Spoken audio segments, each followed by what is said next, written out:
right now I want to talk about the Nintendo Switch. Over the past week, I've received a few review codes for some pretty big titles. And the thing that sort of makes them all unique or distinct is that they're ports of games that were on other platforms. And I thought this is a good time to kind of talk about this machine as the ultimate port system.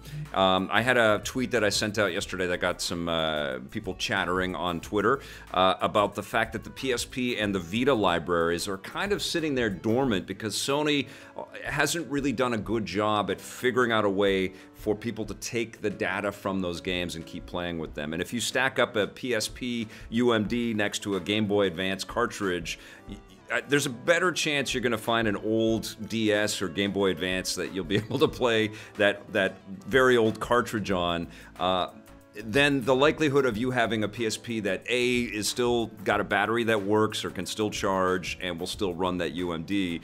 And it's unfortunate that we can't play more of these PSP and Vita games off of a television screen. And so that got me thinking about it. And then I went to my Switch and started playing South Park, Fractured But Whole, or it's the Fractured Butthole. The Fractured Butthole. You know what I'm saying.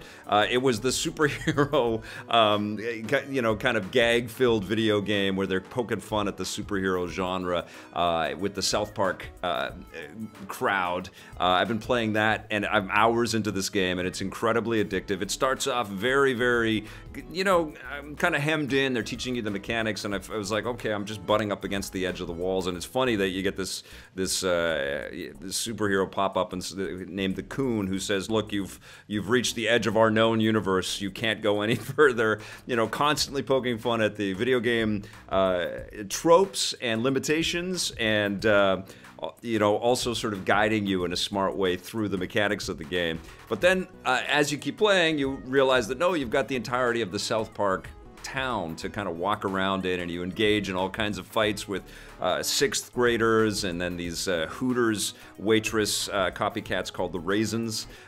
You fight them, and you fight priests, and you walk into a Planned Parenthood parody establishment, and there's some crude jokes about abortion.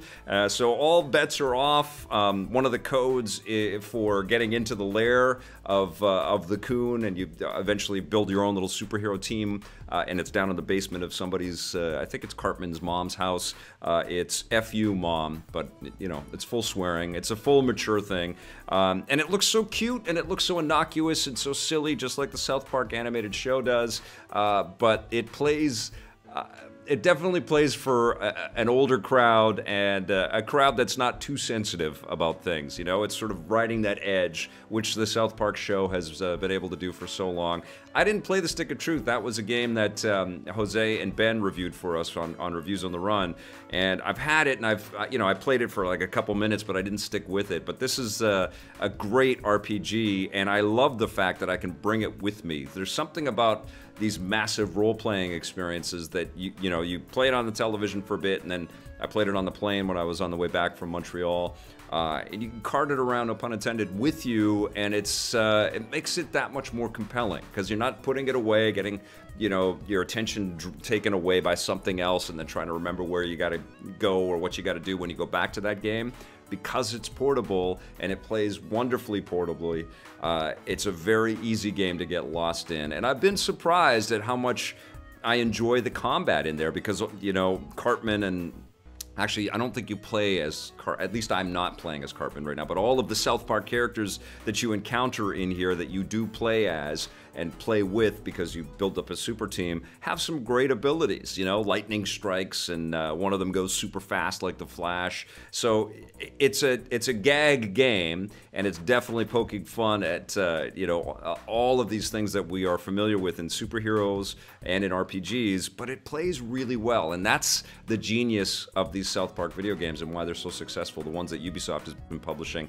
I really dig it. I haven't played it enough that I can put a full score on it, but I thought, yes, this is an excellent port for the Switch. And another one that got sent to me is the from Bandai Namco is the Ultimate Ninja Storm Trilogy. Now these were games that came out on the PlayStation 3 and Xbox 360, and I remember I played the first game. I think I reviewed it with Scott Jones, who I love to terrorize with Naruto games. He just was like, "Oh my God, what are we doing here?" But there's been this general sort of decent quality bar as far back as I can remember. I remember enjoying the Ubisoft Naruto game that they made, the open world one, and the Ultimate Ninja Storm games are actually pretty solid titles. They're at their core, they're fighting games, and each of them gives you, you know, huge rosters from the Naruto universe to be able to combat with and against, and the fighting is super flashy and super big. You've got these jutsus and super, you know, crazy, you know, mystical powers that you pull off. So it's just beautiful to watch. But they also each have these pretty elaborate, somewhat grindy story modes in there. And the first one actually offered up an open world, which was very similar to the Ubisoft open world experience. You know, where it was open world, but it was still kind of empty. A lot of characters just sort of standing around waiting for you to walk up to them and get into dialogue trees and stuff like that. But still a pretty cool way to explore the Hidden Leaf Village. And I was a bit disappointed that the second and third games didn't extrapolate and give you a wider sense of an open world to explore. They kind of switched to you know, a different camera perspective thing where you walk from one edge of Hidden Leaf Village, you cross a street, and then it switches cameras, and it gives you a different perspective, and you kind of go from camera to camera to camera. So you're not really controlling everything and going everything out where you want to. But the stories are actually pretty elaborate. You get sent on all kinds of missions, inevitably leading up to some big boss fights and some fights with some of the familiar characters. What's cool is that Bandai Namco worked with the Shonen Jump people to, you know, do the whole sort of run through the accurate Naruto storytelling, which is great. So if you are you know, a super devout fan of the universe, you get a lot of the content that you might be already familiar with, a lot of the story content. And again, incredible cut sequences, some really elaborate, beautiful QuickTime events, and it also just like, it almost looks 3D when you're playing it on your portable system, in terms of like it's coming out of the screen at you, because you're not used to being able to walk around. Still, even a year into the Switch's lifespan, it's still amazing when you see these console games that you had only seen sort of locked to television screens before. Suddenly you're able to walk around with them, and they're just bursting with color and life and details like these games. It just looks incredible. And yeah, it's a pretty robust package as well if you get all three. I mean, I think the prerequisite is that you've got to be a Naruto fan, and you have got to have missed these games when they were originally released. But I think if you didn't play them and you dig this world, or you're fans of you're a fan of the anime series, or you're just looking for some fun fighting games, because there's some online fighting and there's some you know, local co-op fighting or local competitive fighting as well. Pretty solid package. I think all three of them are $50 in Canada, which is a ton of game for a pretty decent price, and again, blows my mind and opens my mind to the idea that this machine is a terrific receptacle for lots of great ports out there, and the opportunities are kind of endless. And I want to talk about that for a second here. On our YouTube channel, I actually posted today, I wanted to get some ideas from people about you know, some of the games that they would love to see ported, and I suggested Assassin's Creed 1 to 4, Metal Gear Solid 1 to 5, Marvel Ultimate Alliance games, remember those games, the Tomb Raider 2013 to Rise of the Tomb Raider to the new one. Square Enix hasn't said anything about Tomb Raider for Switch, and Batman Arkham series I think would be amazing on the Switch platform as well. Got some pretty big votes for Metal Gear Solid 1 through 5, so Konami, if you are listening, the Switch would be an amazing platform to bring those Metal Gear games to, like a wonderful Metal Gear package. They have brought Metal Gear games to Nintendo platforms before, but you know, an up-resed HD remake of the first few would be insane, and then they could just basically port 4 and find a way to figure out how to bring 5. I mean, if they could bring Breath of the Wild to this machine, I think they could probably bring Metal Gear Solid 5 to this machine. That would be incredible. And Diablo 1 to 3 is what Mirthful Gaming Network is asking for out there. That would be pretty rad as well.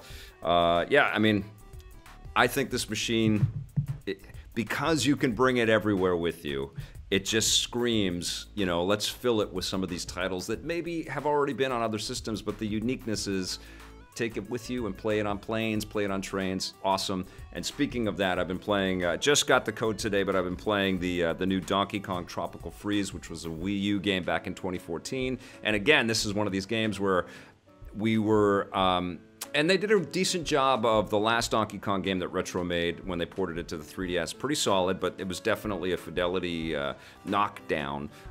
This is, if anything, it's an improvement because now you can play as Funky Kong, and Funky Kong actually has this cool surfboard and a double jump kind of ability. Sort of, it hovers like a little helicopter. It makes it a little bit easier because this is a punishingly difficult experience. But again, you know, we played this on the Wii U, locked to our TV sets. You could play it on the handheld as well, which came with the Wii U, but it's a whole other thing to be able to leave your house and see. And this is, you know, I was playing at Starbucks this morning, sitting there with my coffee and playing it off the screen, and it's like, oh my God, I can't believe all of this color and, you know, activity and this wonderful 2D platform experiences on here.